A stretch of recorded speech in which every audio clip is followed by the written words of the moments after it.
बालक अपनी मां को पहचानना आरंभ करता है। साथियों, rapid recall for CDP set 35 के साथ ये रैपिड रिकॉल का जो सेगमेंट है वो टॉप मोस्ट प्रश्नों की श्रृंखला है। अगर आप इसमें से 7 से 8 प्रश्नों को बना ले रहे हैं, इसका मतलब आपकी तैयारी बहुत अच्छी है और आप परीक्षा में अच्छे नंबर से पास करेंगे। अगर नहीं है तो आपको निश्चित रूप से और ज़्यादा प्रैक्टिस करने की आवश्यकता है, क्योंकि अब परीक्षा का बिल्कुल चंद ही दिन बचा हुआ है। तो आप अपने आप को चेक करें, कॉपी कलम से उत्तर को लिखते हुए चलेंगे। अगर 7 से 8 नहीं बन पा रहा है तो हमारे प्लेलिस्ट में जाके अन्य सभी वीडियो को देखिए और ज़्यादा से ज़्यादा प्रैक्टिस करें। आपको हमसे किसी तरह की सहायता चाहिए तो आप हमारे व्हाट्सएप पर हमसे संपर्क करें। दूसरा, बालक के जन्म के समय शिशु के मस्तिष्क का भार होता है। तीसरा, संवेदी पेशीय अवस्था है। चौथा, दूसरे वर्ष के अंत तक शिशु का शब्द भंडार हो जाता है। पांचवा, हार्निक के अनुसार मौलिक दुश्चिंता के संप्रत्यय का विकास होता है। छठा, जीव में विकास तथा वर्धन का पूरा होना परिपक्वता कहलाता है, परिभाषित किया है। सातवां, सतत एवं व्यापक मूल्यांकन CCE का आरंभ कब हुआ। आठवां, सतत का क्या अर्थ है। नौवां, कोई परीक्षा कैसी है इसका निर्णय किया जाता है। 10वां, मूल्यांकन की प्रक्रिया को त्रिकोणात्मक रूप से किसने प्रस्तुत किया। तो साथियों, ये हमने आपको रैपिड रिकॉल का जो टॉप मोस्ट सेट का श्रृंखला था वो आपको मैंने प्रश्नों को बताया। आप बिल्कुल निराश ना हो। अगर आप 2-3 ही प्रश्न का उत्तर लिख पा रहे हैं तो वीडियो के अंत में आपको सारा उत्तर दिया जाएगा। और आपसे मैं अनुरोध करता हूं कि आप वीडियो को लगातार देखें। अगर 7-8 आपने बना लिया है इसका मतलब आपकी प्रैक्टिस अच्छी है। प्रत्येक दिन जो अभी हम टेस्ट का सीरीज दे रहे हैं आप सिर्फ उसको बनाइए। तो सेट 35 का पहला प्रश्न, सत्य या तथ्य के दृष्टिकोण से उत्तम प्रक्रियाओं की शक्ति ही बुद्धि है। बुद्धि के संदर्भ में दिया गया कथन किसका है। साथियों, BPSC प्रधान शिक्षक परिवार में आपका स्वागत है। आई होप आप अच्छे व स्वस्थ होंगे। सेट नंबर 35, अभी नहीं तो कभी नहीं, अभी नहीं तो कभी नहीं के साथ मैं हरि सर सभी शिक्षक बंधुओं से अनुरोध करता हूं कि इस महत्वपूर्ण वीडियो को अपने 2 साथियों को निश्चित रूप से शेयर करें, क्योंकि मेरा लक्ष्य है कि BPSC प्रधान शिक्षक परिवार से 2000 प्लस शिक्षक प्रधान शिक्षक या CTET में चयनित हो। गुरुदक्षिणा स्वरूप ये कार्य निश्चित रूप से करेंगे। तो इसका ऑप्शन है पहला पीटर का, दूसरा वुडवर्थ का, तीसरा थॉर्नडाइक का, चौथा काल्विन का। तो आपने बिल्कुल सही लगाया है। इसका उत्तर तीसरा है। इसका उत्तर तीसरा है थॉर्नडाइक का, अर्थात सत्य या तथ्य के दृष्टिकोण से उत्तम प्रक्रियाओं की शक्ति ही बुद्धि है। बुद्धि के संदर्भ में दिया गया यह कथन थॉर्नडाइक का है। आप में से बहुत शिक्षक साथियों ने यह अनुरोध किया था कि सर आप थोड़ा सा आहिस्ता आहिस्ता बोला करें, तो हम इसको प्रयास करें कि आहिस्ता आहिस्ता बोलें। ऐसे मेरे बोलने का स्पीड बहुत फास्ट है। दूसरा, बुद्धि के संदर्भ में निम्नलिखित में से कौन सा कथन सत्य है। ए, बुद्धि नवीन पर्यावरण के साथ समायोजन की योग्यता है। बी, बुद्धि सीखने की योग्यता है। सी, बुद्धि अमूर्त चिंतन की योग्यता है। तो इसमें का जो कूट है केवल ए, दूसरा केवल बी, तीसरा ए और सी, चौथा ए, बी और सी। तो निश्चित रूप से इसका उत्तर है चौथा। इसका उत्तर है चौथा, ए, बी और सी। अब हम लोग तीसरा प्रश्न की ओर आते हैं। बुद्धि व्यक्ति की वह समुच्चय या सार्वभौमिक क्षमता है जो उसे उद्देश्यपूर्ण क्रिया करने, तर्कपूर्ण चिंतन करने तथा वातावरण के साथ प्रभावपूर्ण समायोजन करने में सहायता करती है। यह किसका कथन है। पहला वैसलर का, दूसरा हैवर एवं फ्राइड का, तीसरा थ्रस्टन का, चौथा टर्मन का। तो आपने सही लगाया है। ये इसका उत्तर पहला है, वैसलर का, अर्थात बुद्धि व्यक्ति की वह समुच्चय या सार्वभौमिक क्षमता है जो उसे उद्देश्यपूर्ण क्रिया करने में, तर्कपूर्ण चिंतन करने में तथा वातावरण के साथ प्रभावपूर्ण समायोजन करने में सहायता करती है। यह कथन वैसलर महोदय का है। अब साथियों, हम अगले प्रश्न की ओर आते हैं। हमारा अगला प्रश्न है 4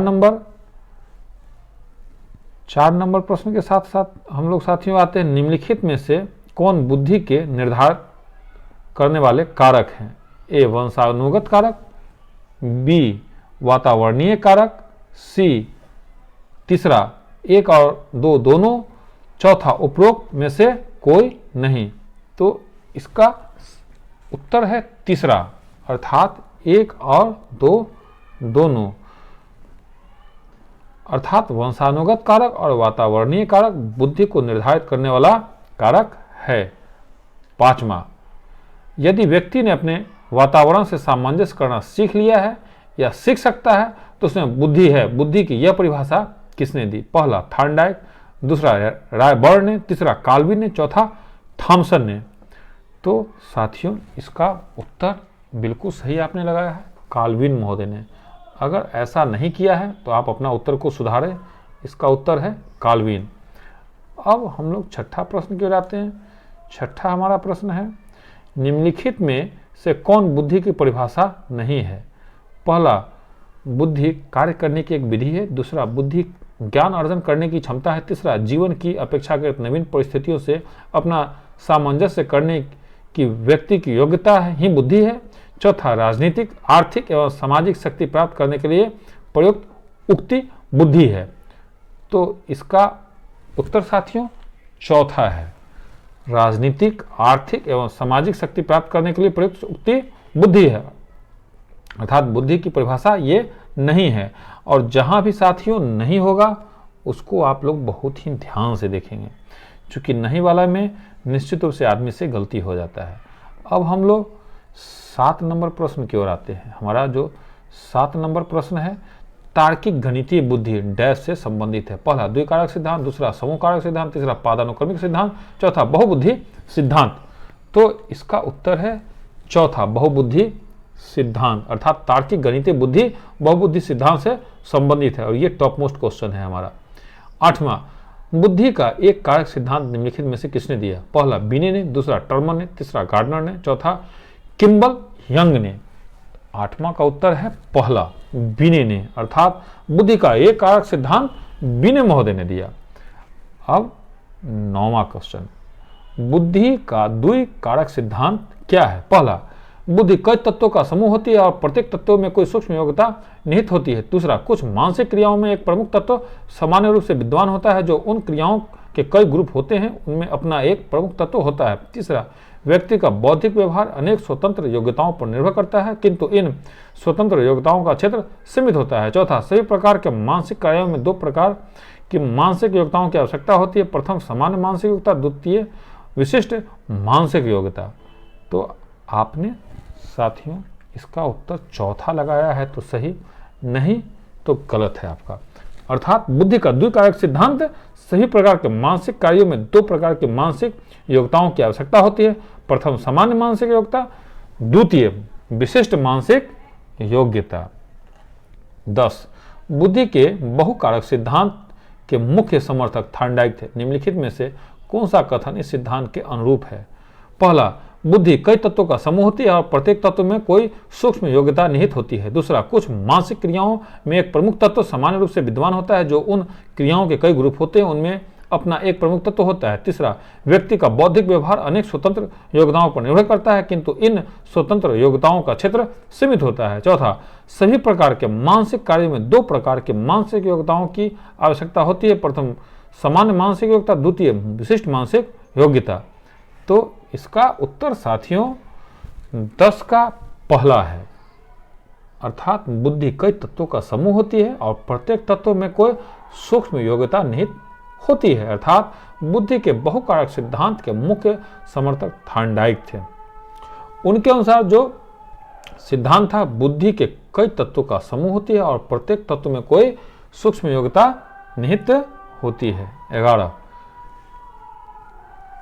जो बुद्धि सिद्धांत बुद्धि में सम्मिलित मानसिक प्रक्रियाओं जैसे पराघटक और बुद्धि द्वारा लिया जा सकने वाला विविध रूपों जैसे सृजनात्मक बुद्धि को शामिल करता है, वह है पहला, स्पीरमैन का जी कारक, दूसरा, स्टर्नबर्ग का बुद्धिमत्ता का त्रिपाचीय सिद्धांत, तीसरा, बुद्धि का सावेंट सिद्धांत, चौथा, थ्रस्टन की प्राथमिक मानसिक योग्यताएं।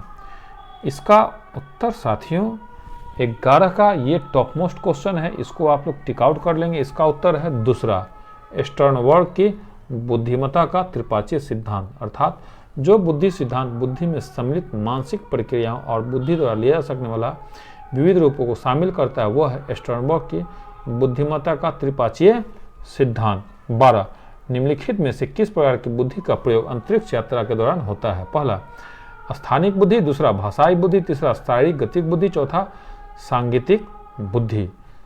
तो 12 का उत्तर पहला है। 12 का उत्तर साथियों पहला है, स्थानिक बुद्धि। अर्थात स्थानिक बुद्धि का प्रयोग अंतरिक्ष यात्रा के दौरान करते हैं।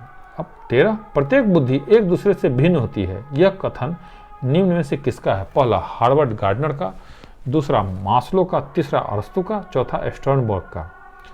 इसका उत्तर साथियों 13 का पहला है, हार्वर्ड गार्डनर का।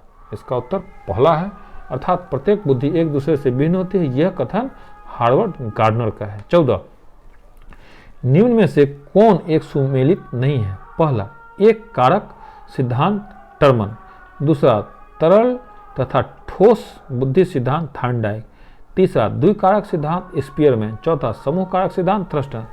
तो साथियों आपने ध्यान नहीं दिया, यहाँ पर फिर पुनः नहीं पूछ रहा है। तो जो क्वेश्चन न से हो उसको आप लोगों से मेरा विनम्र निवेदन है, बहुत निवेदन है कि आप इसको निश्चित रूप से कम 3 या 4 बार पढ़ेंगे। इसका उत्तर है साथियों दूसरा, तरल तथा ठोस बुद्धि सिद्धांत थार्नडाइक। तो ये सुमेलित नहीं है, अर्थात एक कारक सिद्धांत टर्मन महोदय ने दिया, द्वि कारक सिद्धांत स्पीयर महोदय ने दिया, समूह कारक सिद्धांत थ्रस्टन महोदय ने दिया। तो जब भी आप एग्जाम में जाएंगे साथियों, मेरी एक बात को गांठ मान के जाएंगे कि जहाँ भी नहीं होगा निगेटिव बात होगी, उस क्वेश्चन को कम से कम 3 से 4 बार हरि सर के मार्गदर्शन में जरूर पढ़िएगा। 15, आजकल बुद्धि परीक्षण का उपयोग शिक्षा जगत में हो रहा है। बुद्धि परीक्षण का निम्नलिखित में कौन सा उपयोग बालक के विकास के दृष्टिकोण से सही नहीं है? पहला शैक्षिक मार्गदर्शन, दूसरा बुद्धि परीक्षण के परिणाम के आधार पर अधिक बुद्धि वाले बालकों पर अन्य बालकों की तुलना में अधिक ध्यान देना, तीसरा अच्छी अधिगम प्रणाली के प्रयोग के लिए बुद्धि परीक्षण करना, चौथा बुद्धि परीक्षण के आधार पर छात्रों का वर्गीकरण करना। इसका उत्तर साथियों दूसरा है। इसका उत्तर दूसरा है, बुद्धि परीक्षण के परिणाम के आधार पर अधिक बुद्धि वाले बालकों पर अन्य बालकों की तुलना में अधिक ध्यान देना। चैनल पर अगर कोई भाई या बहन पहली बार है या बिना सब्सक्राइब किए हुए है तो सिलेक्शन के लिए ईमानदारी से सब्सक्राइब करें, क्योंकि हमारा उद्देश्य है कि सभी लोगों को सरकारी नौकरी हो। 16, बुद्धि लब्धि प्राप्त करने का सही सूत्र है। तो साथियों बुद्धि लब्धि से संबंधित 2 स्पेशल वीडियो बना के ग्रुप डाला हुआ है, आप प्लेलिस्ट में जाकर आप इसको निश्चित रूप से देख लेंगे। पहला है मानसिक आयु बटा कालानुक्रमिक आयु गुना 100, दूसरा कालानुक्रमिक आयु बटा मानसिक आयु गुना 100, तीसरा मानसिक आयु बटा कालानुक्रमिक आयु गुना 125, चौथा कालानुक्रमिक आयु बटा मानसिक आयु गुना 125। तो 16 का उत्तर साथियों आपने बिल्कुल सही लगाया है। इसका उत्तर पहला है, मानसिक आयु बटा कालानुक्रमिक आयु गुना 100। कालानुक्रमिक आयु को ही वास्तविक आयु कहते हैं, ये हमने अपनी वीडियो में आपको दर्शाया भी है। अब हम लोग 17 नंबर, फ्रांसीसी मनोवैज्ञानिक अल्फ्रेड बिने एवं उसके साथी साइमन ने बुद्धि के मापन के आधार के लिए किसे सर्वाधिक उपयुक्त पाया? तो पहला बच्चों की रुचि को, दूसरा बच्चों की निर्णय स्मृति तर्क एवं आंकिक जैसे मानसिक कार्यों को, तीसरा बच्चों की शारीरिक क्षमता को, चौथा उपरोक्त में से कोई नहीं। तो 17 नंबर का उत्तर दूसरा है साथियों। ये इंपॉर्टेंट क्वेश्चन है, इसको आप लोग टिक आउट कर लेंगे। अर्थात फ्रांसीसी मनोवैज्ञानिक अल्फ्रेड बिने एवं उसके साथी साइमन ने बुद्धि के मापन के आधार के लिए सर्वाधिक उपयुक्त पाया बच्चों के निर्णय स्मृति तर्क एवं आंकिक जैसे मानसिक कार्यों को। 18, यदि किसी बालक की मानसिक आयु 12 वर्ष एवं वास्तविक आयु 10 वर्ष है तो उसका बुद्धि लब्धि अंक कितना होगा? पहला 120, दूसरा 100, तीसरा 124, चौथा 130। तो इसका साथी हमने आपको फार्मूला सिखाया हुआ है, फार्मूला के आधार पर इसका उत्तर होगा पहला 120। अब हम लोग 19, आप 8वीं कक्षा के अध्यापक हैं, आप इस कक्षा के एक छात्र का बुद्धि लब्धांक 130 से अधिक पाते हैं, तो इसका अर्थ है कि वह डैश बालक है। पहला मंद बुद्धि, दूसरा औसत बुद्धि, तीसरा अतिश्रेष्ठ, चौथा सामान्य बुद्धि। तो इसका उत्तर है 19 का तीसरा, अतिश्रेष्ठ बुद्धि। अति श्रेष्ठ बुद्धि। और आपको मैं सुझाव देता हूं कि आप निश्चित रूप से IQ से संबंधित पूछा गया प्रश्न आप देख लेंगे। अब 20 निम्नलिखित में से किस कथन से बुद्धि एवं बुद्धि परीक्षण के महत्व का पता चलता है? पहला, ए, व्यावसायिक मार्गदर्शन में बुद्धि परीक्षण की भूमिका अहम होती है। बी, बुद्धि परीक्षण द्वारा प्रत्येक छात्र की सही उन्नति के मार्ग को प्रशस्त किया जाता है। सी, अनुसंधान के विभिन्न घटकों का चयन करना होता है जो बुद्धि भी एक आधार होता है ताकि कम से कम त्रुटि हो। कूट ए और बी, दूसरा केवल बी, तीसरा बी और सी, चौथा ए, बी और सी। तो 20 का उत्तर साथियों चौथा है। 20 का उत्तर साथियों चौथा है, ए, बी और सी, ए, बी और सी। अब हम लोग अगले प्रश्न की ओर आते हैं। ये सारा प्रश्न जो है सीटेट का जो पिछले विगत वर्ष पूछा गया है उसका संकलन है। एक शिक्षिका अपने शिक्षार्थियों की विभिन्न अधिगम शैलियों को संतुष्ट करने के लिए वैविध्यपूर्ण कार्यों का उपयोग करती है, वह डैश से प्रभावित है। तो इसका उत्तर है ए। पहला, पियाजे के संज्ञानात्मक विकास का सिद्धांत, दूसरा कोहलवर के नैतिक विकास का सिद्धांत, तीसरा गार्डनर के बहुबुद्धि सिद्धांत, चौथा वाइगोत्स्की के सामाजिक सांस्कृतिक सिद्धांत। 21 का उत्तर साथियों तीसरा है, गार्डनर के बहुबुद्धि सिद्धांत। अर्थात एक शिक्षिका अपने शिक्षार्थियों की विभिन्न अधिगम शैलियों को संतुष्ट करने के लिए वैविध्यपूर्ण कार्यों का उपयोग करती है, वह गार्डनर के बहुबुद्धि सिद्धांत से प्रभावित है। 22, बुद्धि लब्धांश सामान्यतः डैश रूप से शैक्षणिक निष्पादन से संबंधित होते हैं। पहला, मध्यम, दूसरा कम से कम, तीसरा पूर्ण, चौथा उच्च। तो इसका उत्तर है साथियों चौथा, उच्च। अर्थात बुद्धि लब्धांश सामान्यतः उच्च रूप से शैक्षणिक निष्पादन से संबंधित होते हैं। 23, 16 वर्षीय बच्चा बुद्धि लब्धि परीक्षण में 75 अंक प्राप्त करता है, उसकी मानसिक आयु डैश वर्ष होगी। पहला 15, दूसरा 12, तीसरा 8, चौथा 14। इसका उत्तर है साथियों 2, दूसरा, अर्थात 12। 16 वर्षीय बच्चा बुद्धि लब्धि परीक्षण में 75 अंक प्राप्त करता है, उसकी मानसिक आयु 12 वर्ष होगी। इससे संबंधित जानने के लिए आप हमारे जो इसके पूर्व में वीडियो बनाया गया है उसको आप वॉच करें। 24, डैश के अतिरिक्त बुद्धि के निम्नलिखित पक्षों को स्टर्नबर्ग के त्रितंत्र सिद्धांत में संबोधित किया गया। पहला संदर्भगत, दूसरा अव्ययभूत, तीसरा सामाजिक, चौथा आनुभविक। तो 24 का साथियों आपने उत्तर बिल्कुल सही लगाया है। इसका उत्तर तीसरा है, सामाजिक। अर्थात सामाजिक के अतिरिक्त बुद्धि के पक्षों को स्टर्नबर्ग के त्रितंत्र सिद्धांत में संबोधित किया गया है। अब 25, हार्वर्ड गार्डनर का बुद्धि का सिद्धांत डैश पर बल देता है। पहला, शिक्षार्थियों में अनुबंधित कौशलों, दूसरा सामान्य बुद्धि, तीसरा विद्यालय में आवश्यक समान योग्यताओं, चौथा प्रत्येक व्यक्ति की विलक्षण योग्यताओं। 25 का उत्तर साथियों चौथा है। 25 का उत्तर चौथा है, अर्थात प्रत्येक व्यक्ति की विलक्षण योग्यताओं। अर्थात हार्वर्ड गार्डनर का बुद्धि का सिद्धांत प्रत्येक व्यक्तियों की विलक्षण योग्यता पर बल देता है।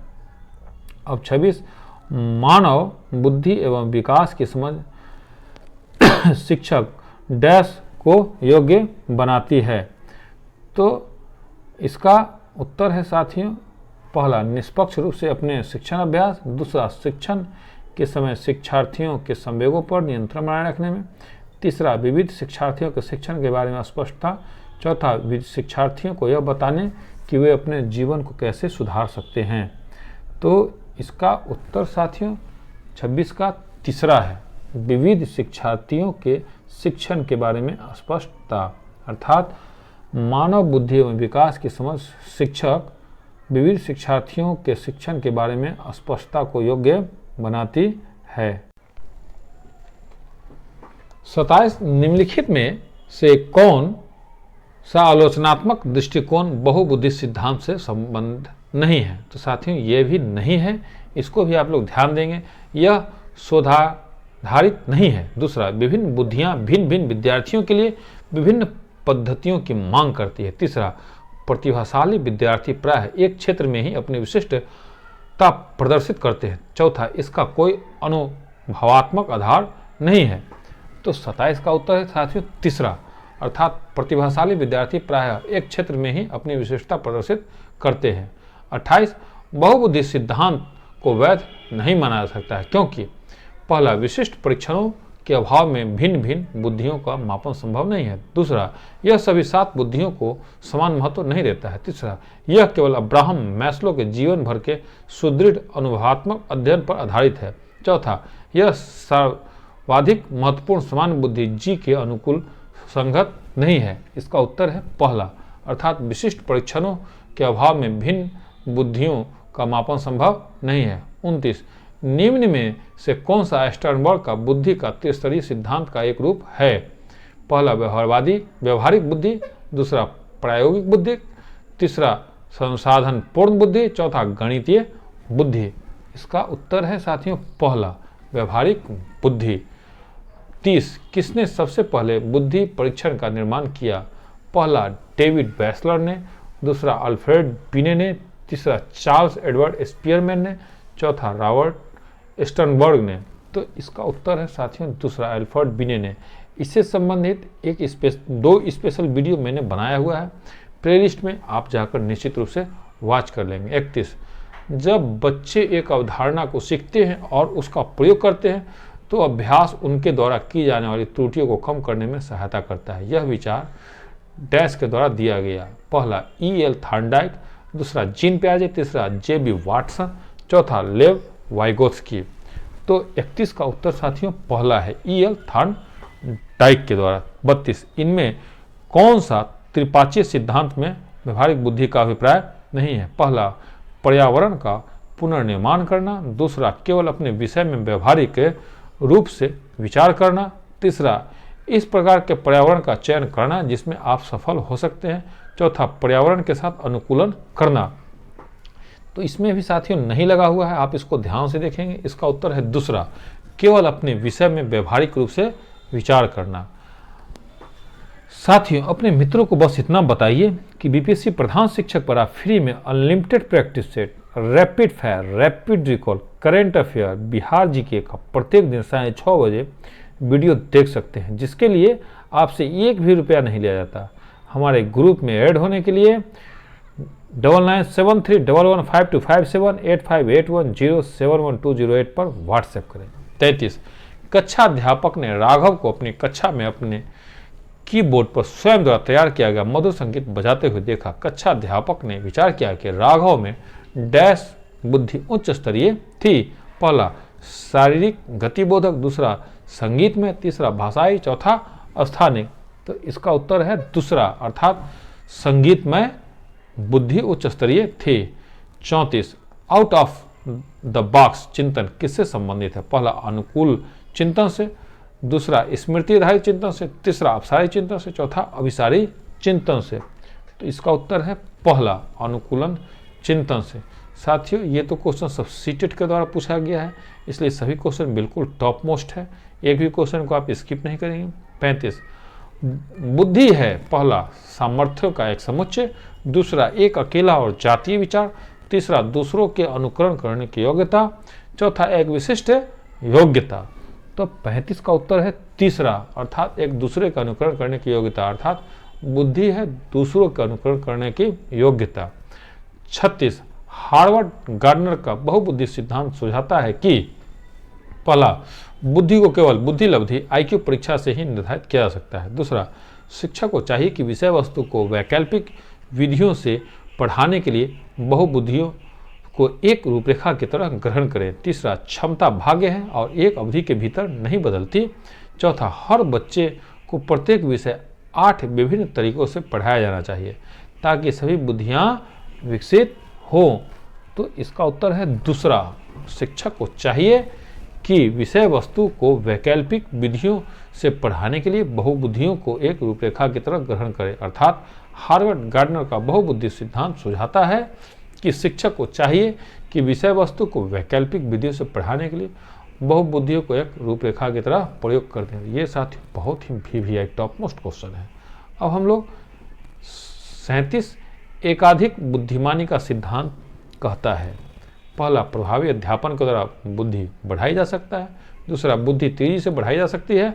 तीसरा, बुद्धि कई प्रकार की हो सकती है। चौथा, पेपर पेंसिल परीक्षण सहायक नहीं है। इसका उत्तर है साथियों तीसरा, बुद्धि कई प्रकार की हो सकती है। अर्थात एकाधिक बुद्धिमानी का सिद्धांत कहता है कि बुद्धि कई प्रकार की हो सकती है। 38, निम्नलिखित कथनों में से कौन सा बुद्धि के बारे में सही है? पहला, बुद्धि एक निश्चित योग्यता है जो जन्म के समय ही निर्धारित होती है। दूसरा, बुद्धि को मानकीकृत परीक्षणों के प्रयोग से सटीक रूप से मापा एवं निर्धारित किया जा सकता है। तीसरा, बुद्धि एक एकात्मक कारक तथा एक एकांकिक विशेषक है। चौथा, बुद्धि बहुआयामी है तथा जटिल योग्यताओं का एक समूह है।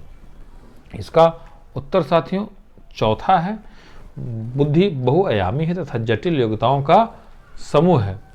39, बहुबुद्धि का सिद्धांत बल देता है कि पहला, बुद्धिमत्ता की विभिन्न दशाएं हैं। दूसरा, बुद्धिमत्ता में कोई व्यक्तिगत विभिन्नताएं नहीं होती। तीसरा, बुद्धि लब्धि केवल वस्तुनिष्ठ परीक्षणों द्वारा ही मापी जा सकती है। चौथा, एक आयाम में बुद्धिमत्ता अन्य सभी आयामों में बुद्धिमत्ता निर्धारित करती है।